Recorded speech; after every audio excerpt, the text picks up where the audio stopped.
Assalamualaikum warahmatullahi wabarakatuh. Pada kesempatan kali ini, saya ingin menceritakan tragedi santet yang menyerang satu keluarga, mulai dari ayahnya, ibunya, sampai adiknya. Mereka semua terkena santet karena ulah dari pemuda ini. Bagaimanakah kisah lengkapnya? Langsung kita masuk ke ceritanya.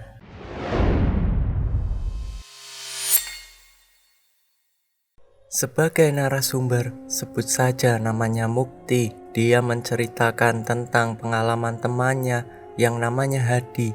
Hadi itu teman kuliah Mukti dulu, yang sekarang ini usianya sudah separuh baya.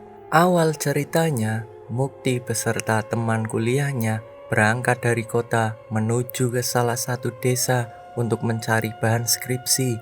Mukti dan Hadi masuk ke salah satu desa. Sesampainya di sana, Mukti dan rombongan langsung menemui kepala desa untuk izin mencari bahan skripsi di desa tersebut.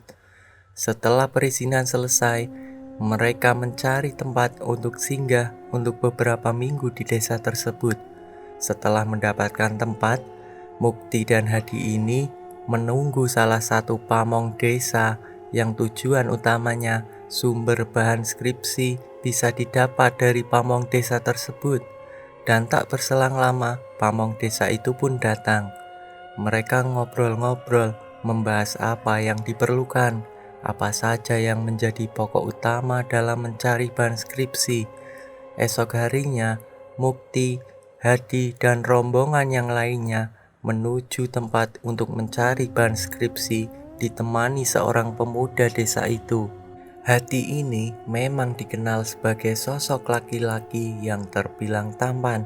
Saat dibarengi pamong desa untuk cari bahan skripsi, Hadi ini melihat ada gadis di halaman rumah yang terbilang sangat besar. Gadis itu seperti memandangi Hadi, yang mungkin karena ketampanannya membuat gadis itu terkesima. Nah, mereka saling bertatapan. Tapi di balik itu ada sosok laki-laki yang berkumis dan berjenggot. Hadi mengira kalau laki-laki itu adalah orang tuanya gadis itu.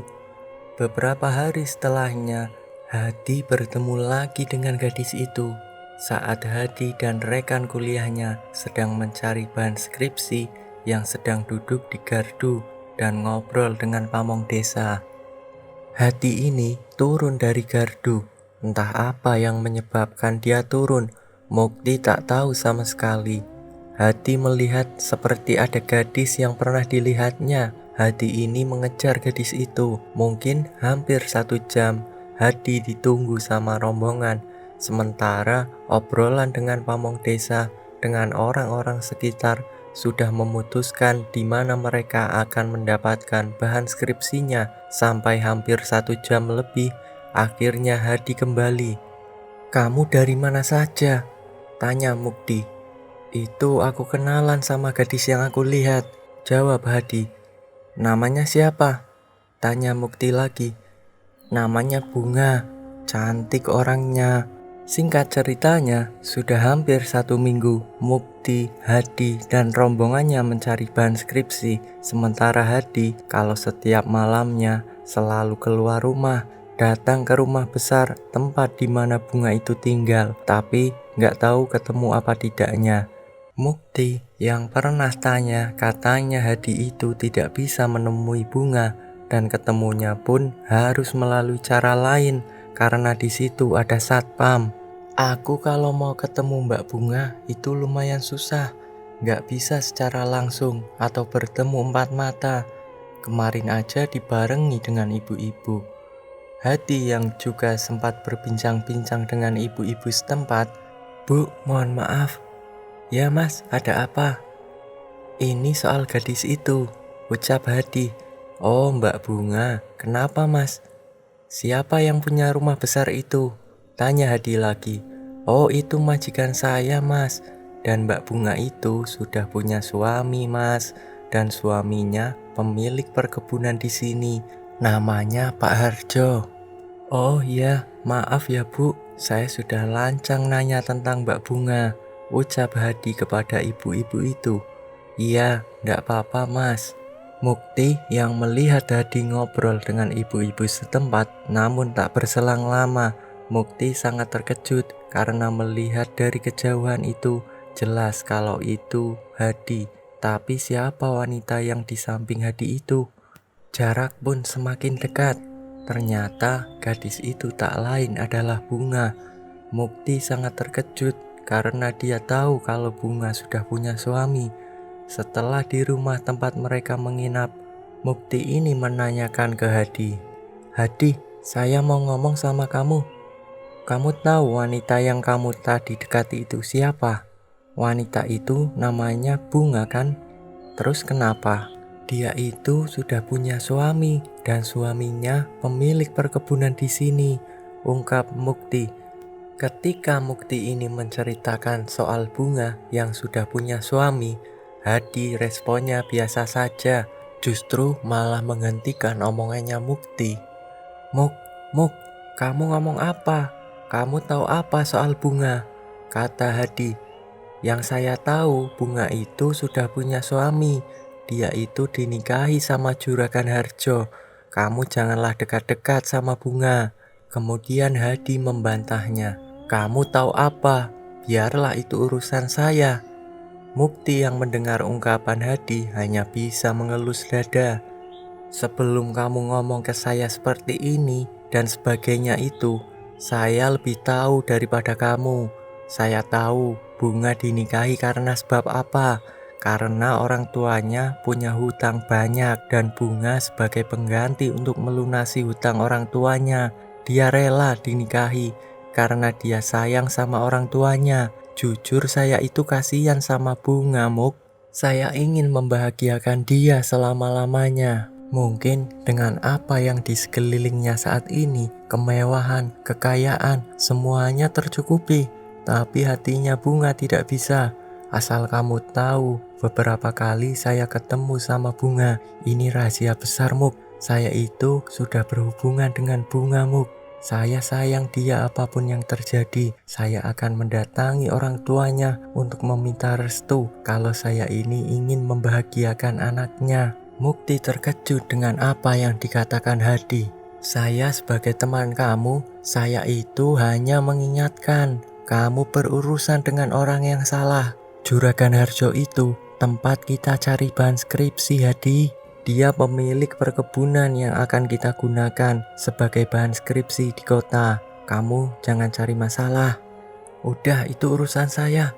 Saya mau ke rumah orang tuanya Bunga, ucap Hadi kepada Mukti. Hadi yang mencari informasi dengan menanyakan ke beberapa orang di mana letak rumah orang tuanya Bunga. Dicari sana-sini, akhirnya ketemu juga rumah orang tuanya Bunga. Hadi menyampaikan niatnya ke orang tuanya Bunga sampai menimbulkan kegaduhan dan pertengkaran. Mukti mendengarkan obrolan antara Hadi dan orang tuanya Bunga. Saat Hadi memohon-mohon untuk direstui hubungannya dengan Bunga, orang tuanya Bunga jujur menolak keras. Saya tidak sedikit pun mengizinkan kalau kamu itu menikah dengan anak saya. Hadi tetap memohon-mohon dan akhirnya satu kalimat keluar yang membuat Mukti dan Hadi itu sempat bingung. Kamu itu tidak tahu kenapa saya menikahkan anak saya dengan Juragan Harjo. Karena saya tahu siapa dia dan kamu tidak tahu siapa dia, kata orang tuanya Bunga. Saat itu orang tuanya yang sudah marah-marah. Kemudian Mukti menarik Hadi. Mohon maaf sudah mengganggu waktunya Bapak Ibu, kami permisi. Kalau Bapak tidak mau merestui anak Bapak, maka saya sendiri yang akan datang untuk meminta restu ke rumahnya Pak Harjo. Hadi yang berujar seperti itu membuat orang tuanya Bunga kaget. Kamu jangan main-main sama Juragan Harjo, saya ingatkan itu. Terserah kalau kamu mau ke sana, silahkan. Tapi saya pesan sama kamu, sekali lagi, jangan bikin masalah sama anak saya. Silahkan sana kamu pergi. Hadi dan Mukti akhirnya keluar dari rumah orang tuanya Bunga. Hadi yang langsung bergegas menuju ke kediamannya Juragan Harjo dengan berjalan kaki. Jarak antara rumah Bunga dengan Juragan Harjo hampir 1 jam. Mukti yang sangat gemas dengan tingkah Hadi. "Hat, kamu jangan kebawa nafsu cinta kamu. Aku tahu kamu itu suka, sayang sama Bunga, tapi bukan begini caranya. Pokoknya saya mau ketemu sama Juragan Harjo. Saya mau minta izin," ucap Hadi kepada Mukti.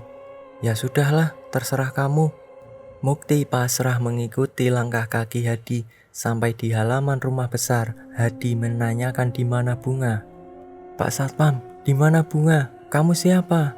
Bunga, Bunga. Kamu jangan ngomong sembarangan, ngomong yang sopan. Saya mau ketemu sama Bu Bunga, yang sopan."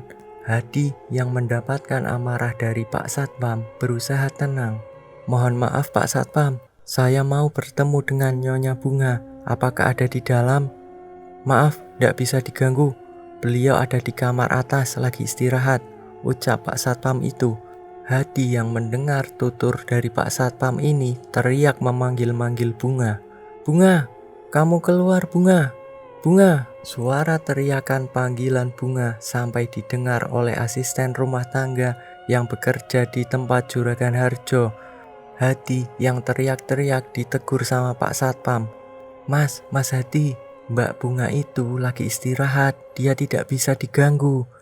Dari kejauhan dari lantai 2 ada Bunga dengan Juragan Harjo sedang melihat dari balik tirai jendela. Mukti yang melihat Bunga menyampaikan ke Hadi, "Hadi, lihat di lantai atas, di balik tirai itu ada Bunga. Bunga, sini kamu turun Bunga." Karena suara teriakan Hadi tidak ada hentinya, Bunga pun turun dibarengi seorang laki-laki tua yang berkumis menghampiri Mukti dan Hadi yang ada di depan gerbang. "Ada perlu apa kamu kesini?" tanya Juragan Harjo. "Saya mau ngomong sama sampean Pak." Juragan Harjo mempersilahkan Mukti dan Hadi untuk masuk ke ruang tamu yang sangat besar, sembari Juragan Harjo meminta asisten rumah tangganya untuk menyiapkan minuman. "Bi, ambilkan minum untuk teman-temannya Bunga." Mukti yang merasa tidak enak pun, "Mohon maaf ya Pak, teman saya itu udah ganggu istirahatnya Bapak." "Iya, ada apa? Ada perlu apa datang ke sini?" tanya Juragan Harjo. "Saya datang ke sini ingin meminta restu sama sampean. Saya tahu Bunga itu menikah dengan sampean bukan dari hati, tapi karena dari keterpaksaan. Dan asal Pak Harjo tahu, saya itu mencintai istri Bapak itu sepenuhnya. Dan saya datang ke sini untuk meminta restu agar Bapak mau melepaskan istri Bapak untuk menjadi istri saya." Pak Harjo terkejut sembari menegakkan badan. "Apa kamu bilang? Kamu tahu apa tentang hati istri saya?" ujar Pak Harjo sambil menoleh ke arah Bunga. "Bunga, apa yang kamu katakan dengan pemuda ini? Apakah kamu sudah berhubungan dengan pemuda ini?" Bunga hanya menangis, tidak bisa ngomong apa-apa, hanya menundukkan kepala sembari menangis meneteskan air mata. Dan yang menjawab Hadi. "Iya Pak, saya tahu dari cerita Bunga kalau dia terpaksa karena orang tuanya punya hutang dengan sampean." "Iya betul, apa yang kamu sampaikan. Tapi kamu datang ke sini dengan lantangnya meminta saya untuk melepaskan istri saya." Dengan amarahnya yang menggebu-gebu, ada satu kalimat yang keluar dari mulut Pak Harjo. "Karena kamu sudah menginjak harga diri saya dengan datang ke sini, jangan harap setelah kamu keluar dari rumah saya, hidupmu akan tenang. Camkan itu. Sekarang pergi dari rumah saya dan nikmatilah hidup dengan penuh petaka." Setelah diusir, Hadi dan Mukti balik lagi ke rumah penginapan tempat mereka berkumpul dengan yang lainnya.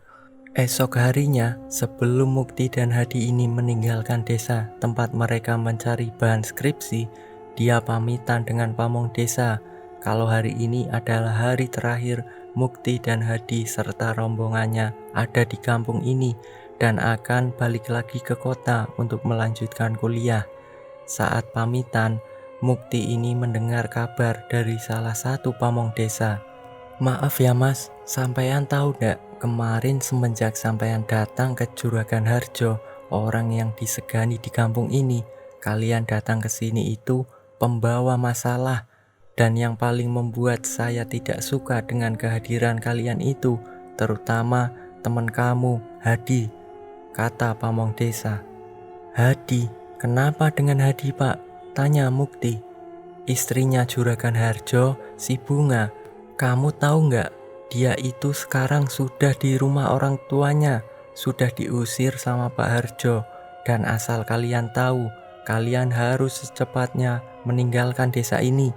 Karena saya tidak mau menanggung resiko, karena sudah berurusan dengan orang yang membahayakan, orang yang ditakuti, orang yang disegani. Dan saya yang sudah menerima kalian di desa ini, saya tidak mau menanggung celaka.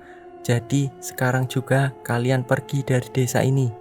Setelah mereka berpamitan dengan pamong desa, Mukti beserta rombongan kembali ke kota.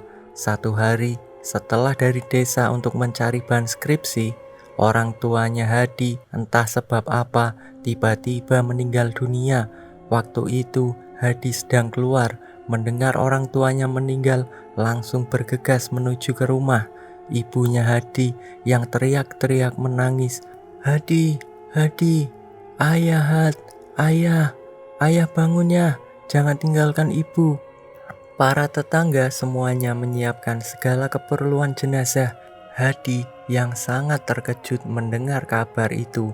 Dia sempat syok, hanya bisa merenungi apa yang menyebabkan ayahnya meninggal dunia. Setelah pemakaman selesai, kejadian berikutnya 3 hari setelah ayahnya meninggal dunia, ibunya Hadi ini menyusul ayahnya. Belum selesai 7 hari, kedua orang tuanya Hadi meninggal dunia. Nah, di hari ke-6, di saat mereka ini sedang sibuk mendoakan Yasin tahlil dan sebagainya, adiknya Hadi entah karena apa secara tiba-tiba muntah-muntah mengeluarkan darah dari mulutnya yang membuat orang-orang di sekitar yang sedang mengaji, yang sedang mendoakan berhenti sejenak karena melihat keadaan adiknya Hadi. Saat dihampiri Hadi, adiknya Hadi sudah terkulai lemah tak berdaya. "Astagfirullah, Dek, kamu kenapa, Dek? Bangun, Dek, bangun." Dicek denyut nadinya, ternyata sudah tidak tertolong lagi. Pak Kiai yang melihat keadaan adiknya Hadi yang sudah tak bernyawa lagi, seperti ada yang janggal. Pak Kiai itu tanya sama Hadi yang sedang memeluk adiknya, "Mas, adik kamu sudah meninggal. Tapi lihat, ada yang aneh dengan kematiannya. Yang tadi siang sehat-sehat saja. Adik kamu yang tadi sedang berdoa, sedang bacaan Yasin dan tahlil, ini kenapa secara tiba-tiba dia mengeluarkan darah dan berujung kematian? Saya melihat itu ada hal yang aneh seperti santet. Asal kamu tahu, Mas Hadi, kamu ada salah apa? Apa yang sudah kamu lakukan? Kesalahan apa yang sudah kamu perbuat sehingga menyebabkan adik kamu dan terutama orang tua kamu meninggal dunia? Kematian ketiganya ini benar-benar tidak wajar, ada yang janggal dan ada yang aneh dengan kematian atau meninggalnya keluarga kamu." Hadi mendengar apa yang disampaikan Pak Kiai. Mukti yang melihat Hadi pun menepuk pundaknya. "Hadi, kamu ngomong sama Pak Kiai apa yang sudah kamu lakukan." Dengan Hadi yang masih menangis dan memeluk adiknya, "Gini Pak Kiai, Hadi itu sudah melakukan hubungan terlarang, menjadi orang ketiga di antara keluarga yang sudah menjalani pernikahan," ucap Mukti menjelaskan ke Pak Kiai. "Nah, sebab itulah Hadi yang sudah melakukan kesalahan menjadi orang ketiga, melakukan hubungan terlarang dengan wanita yang sudah punya suami, dan suaminya ini bukan orang yang sembarangan, dia ahli ilmu hitam. Jadi siapapun yang berurusan dengan wanitanya ataupun berurusan langsung dengan sosok Juragan Harjo, dia adalah sosok yang sangat membahayakan. Siapa yang berurusan dengannya tidak jauh dari musibah." Singkat ceritanya, setelah mendengar penjelasan dari Pak Kiai, sebulan setelahnya, setelah urusan doa Yasin tahlil untuk kedua orang tuanya dan juga adiknya Hadi, Hadi ini belum bisa melupakan bunga. Hadi yang setiap harinya hanya bunga-bunga dan bunga yang ada di pikirannya. Setiap kali bertemu dengan Mukti, pasti tentang bunga yang dijadikan topik pembicaraan oleh Hadi. Hadi kemudian mengajak Mukti datang ke orang tuanya Mawar karena dia teringat kalau malam itu sudah diusir sama Juragan Harjo, dan niatnya Hadi untuk datang meminta orang tuanya itu agar menikahkan Hadi dengan bunga. Hadi yang diantar Mukti menuju desa di mana mereka mencari bahan skripsi. Mukti dan Hadi masuk ke desa itu dengan pakai motor yang langsung menuju ke rumah orang tuanya Bunga. Sesampainya di halaman rumahnya, banyak warga desa yang memandangi kedatangan Mukti dan Hadi, dan kebetulan orang tuanya Bunga itu sedang duduk di teras rumahnya. Hadi memarkirkan motor dan melepas helm. Seketika itu, orang tuanya Bunga langsung berdiri, langsung mengacungkan tangannya ke wajah Hadi. Hadi terkejut karena dia yang baru turun dari motor langsung diacungkan tangan oleh orang tuanya Bunga. "Mau apa kamu datang ke sini?" Hadi yang melihat respon dari orang tuanya Bunga mencoba menenangkan. "Maaf Bu, Ibu tenang dulu." Mereka akhirnya disuruh masuk duduk di dalam ruangan. Di dalam obrolannya antara orang tuanya Bunga dengan Hadi, "Asal kamu tahu ya, Bunga itu sudah meninggal dunia setelah diusir dari rumahnya Pak Harjo. Beberapa hari setelahnya, Bunga ditemukan sudah tak bernyawa lagi di dalam kamarnya." Hadi yang niatnya ingin meminta restu untuk menikahi Bunga, namun mendengar Bunga meninggal dunia, Hadi terbakar emosi. Dia menyampaikan ke orang tuanya Bunga, "Saya tidak terima orang tua saya meninggal dunia, adik saya meninggal dunia, orang yang kusayangi meninggal dunia." "Iya inilah, asal kamu tahu, dulu Bapak melarang kamu sama anak saya karena hal ini pasti akan terjadi yang berimbas pada keluargamu. Orang tuamu dan adikmu yang sudah meninggal dunia itu karena siapa? Karena ulah kamu yang sudah berurusan dengan Pak Harjo. Saya sudah ingatkan jauh-jauh sebelumnya, tapi kamu tidak pernah mendengarkan apa yang Bapak sampaikan ke kamu. Saya dulu sudah bilang, kamu jangan teruskan hubunganmu dengan Bunga dan jangan datang ke rumah Pak Harjo, tapi kamu datang langsung ke rumahnya. Gimana pun saya tidak terima semuanya ini. Saya akan mengurus masalah ini," ucap Hadi dengan emosi. "Sudahlah, jangan kamu teruskan masalah ini," kata orang tuanya Bunga. "Saya harus menyelesaikannya, Pak, Bu. Kalau begitu, kita pamit pulang ya. Terima kasih." Mukti dan Hadi akhirnya pulang menuju ke kota kembali. Hadi yang menaiki motor dengan ugal-ugalan. Sesampainya di rumah, Hadi langsung mengajak Mukti ke salah satu dukun sakti. Dia menyampaikan tentang tentang orang terdekatnya yang menjadi korban karena ilmu hitam yang dilakukan oleh Pak Harjo. Hadi menginginkan dukun itu untuk menyerang balik Pak Harjo agar dia merasakan apa yang dirasakan Hadi. Hadi rela mengeluarkan mahar puluhan juta asal dendamnya ini terbalaskan. Setelah 1 bulan kemudian, Hadi yang selalu datang ke Mbah Dukun agar dendamnya terbalaskan. Hadi mendengar kabar kalau Juragan Harjo meninggal dunia dengan sangat tak wajar.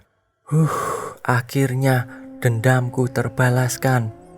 Mukti yang melihat reaksi Hadi yang sangat bahagia hanya bisa mengingatkan, "Hadi, kamu jangan bahagia dulu, karena semua kejahatan pasti akan ada timbal baliknya.